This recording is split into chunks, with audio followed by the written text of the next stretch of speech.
जीवन सुख और दुखर बैठी केतेबेले सुख आसी थाए तो केतेबेले दुख आसी थाए। जी सुख और दुखरे सही जीवन अतिबाहित करि थाए तार ना जीवन एक संतुलित होता। नमस्कार मोटको भाई आजिर अनुचिंत आरंभ करिया पूर्व दयाकरी आम भिडियोटी की लाइक सब्सक्राइब शेयर करने को भूलिबा। हस आम जीवनर सबुठारु बड़ महसूदी अटे।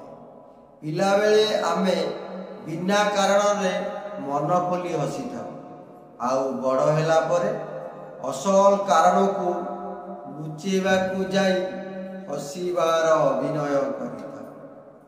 जदि स्मृति को अधिक मधुर करने को चाह तेबे दृढ़ गौरव को प्रशंसा कर।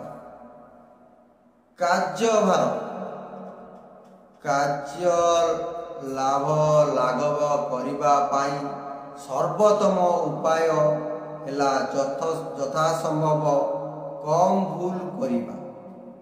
पंथा उत्तम थिले सटीक लक्ष्य स्थल रे पहुँचीबा असंभव रही।